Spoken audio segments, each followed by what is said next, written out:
And the complexity of trying to resolve that, and it's not just the amount of capital, it's also then, as we learned during the crisis, especially how much liquidity you actually have on hand. There's a bunch of seats up front here as well, and we can always get some more in here if we fall. And I always felt that the academic side of things would have been we could add a lot to it, and there's some of my former colleagues here as well who will help us think about this.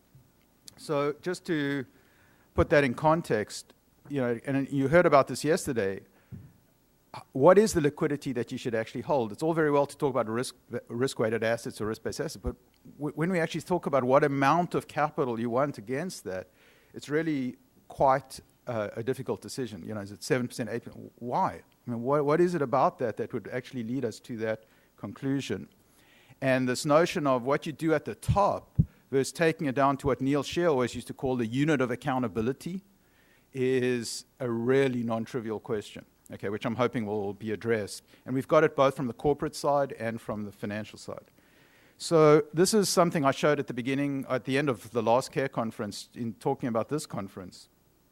This is sort of just a simple graph of a picture of a balance sheet of one type of company, and this is a different company. And the essence of the question is, why would, which one, what does this really tell us? What's the right amount of earnings or cash flow? And I know on the banking side and then the finance side, we're always telling people you've got excess cash. What does that mean? Okay, and when we've got the capital on the right-hand side of a balance sheet, what do you actually think is on the left-hand side? And these are truly non-trivial questions if you actually try to get any precision around answering that. When we get to banks, it's even more complicated because there's a question of how these things should be measured, and we had some of the discussion yesterday, finishing with the fair value piece. And then again, what do we have on the other side? And the way we represent this without any of that matchbook discussion that started again yesterday, you're actually in a sea of misery for many, many corporations. So that's what I'm hoping we'll get out of today. And you can take this from the base level all the way through to the systemic level. So the 10 minutes we've got now, Peter mentioned Sam Savage yesterday. When we realized that Sam was here, and he showed us a particular application he has yesterday, we thought it would be important, and actually Bob Hers was the one who highlighted this to us, important to at least have you have a 5 or 10 minutes of his insight. So this is a book, The Floor of Averages, that I've given to many people that Sam wrote because it's very instructive about how I think we misuse a lot of statistics in business and in academia. And he has an application that we want to share with him. We've told him he cannot take more than 10 minutes because we don't want to take away from the panel. So it's a very hard stop. But with that, I'm going to... he's also, I have to tell you the other things while he's walking up. He's a consulting professor at Stanford right now. He's a fellow at the Judge School at Cambridge Business School, and he's the chairman of Vector Economics. Sam, thanks. 10 minutes. Mic on? Great. Hey, so... Trevor and Peter, thanks so much for this little opportunity here. It's like the Army infantry, Anyway, I'm actually not going to be talking about an application. I'm going to talk about a new notation for probability distributions that is unambiguous, additive, and auditable. And a new notation like ho-hum. Well, that's actually pretty important. So let's talk about how a notation could affect additivity, as in additivity and not additivity. So you may not think notation is worth much, but when Fibonacci brought Arabic numerals to Italy in 1199, it revolutionized the accounting business. Okay? So well, actually, let me at least tell you what this notation is. It's called the distribution string, or DIST. It is an open standard developed in collaboration with Oracle, SAS, and Frontline Systems. And what it allows you to do is to store thousands of scenarios as in pre-generated Monte Carlo scenarios or historical scenarios or what have you, in the single cell of a spreadsheet or a database. So it's not at all limited to spreadsheets. Here's some stuff that Morningstar is doing with it. We're going to look at various distributions. We're looking at historically resampled distributions of US stocks and non-US stocks. We have a risk-return trade-off here. Here's our portfolio. One of the things I want to point out is you see the green dot here. That tells you where you are currently on the efficient frontier. If I change that 43% to a 0% in non-US stocks, it'll put the rest of the money in cash. And when I do that, that was 1,000 Monte Carlo trials. Okay? So from there to there, undo, redo, that was 1,000 Monte Carlo trials. That's important because it's interactive, like a spreadsheet. Okay? And this new data type helps enable that. But more importantly, probability distributions are now just another piece of data. So I can go from historical data to log normal data. And now let me show you the actual notation. I just loaded 4,000 Monte Carlo trials into this model. And in that single cell, I'm going to double click on it. Hold on to your hats. Okay? That's 1,000 Monte Carlo trials packed into a single cell.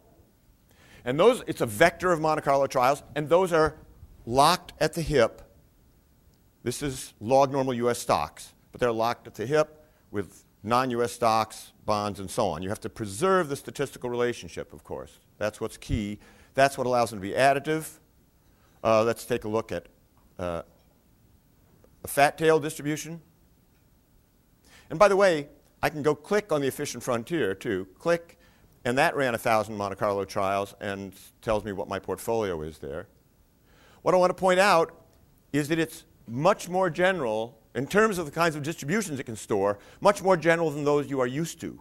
You're used to things with, like, a correlation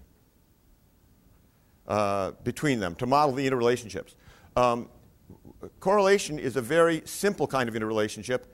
Here, historical log normal fat tail. If we look at the hysterical distribution, we'll see that we can model much more complex relationships between the assets. Now, let's quick talk about cash flow and how much money is enough.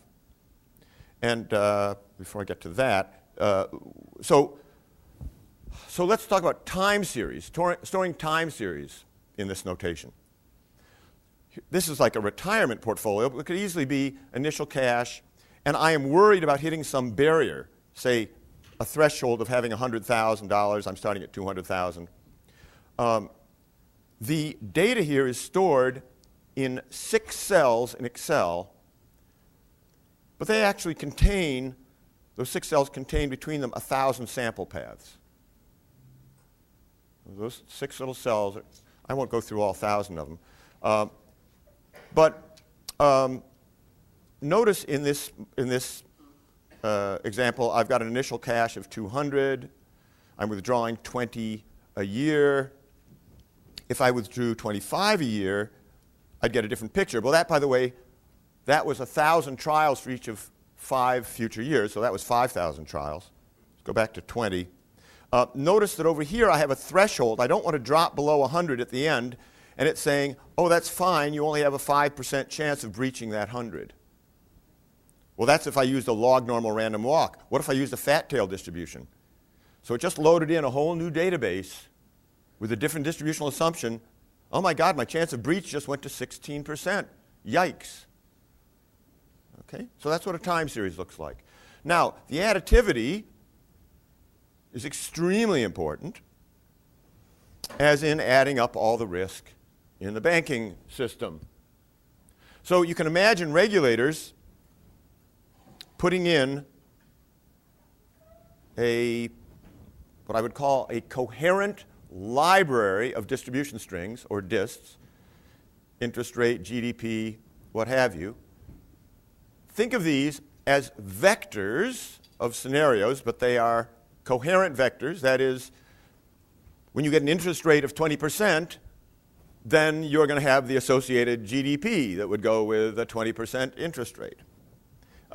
So they run these vectors into hundreds of banks. The banks have their local uncertainties, local home values, unemployment. Their P&L vectors could come out of this in theory. And then the most important thing on the page, there's a plus sign. These are now additive. You can add them all together and get some distribution of overall banking health. Here I can pop in another set of 1,000 scenarios. Right, you see everything move? I mean, that's just, all right. So for more information, the distribution string standard is managed by probabilitymanagement.org. Probability management, as opposed to, data management, you heard of that? That's for storing and retrieving numbers, as in give me the number so I can perpetuate the law of averages. This is for storing probability distributions. Vector economics, company I'm the chairman of, developing solutions in this space, and that's my email. And East Coasterners, that is an N, not an M. Not an M, folks. Okay, so there's your 10 minutes, and thank you very much.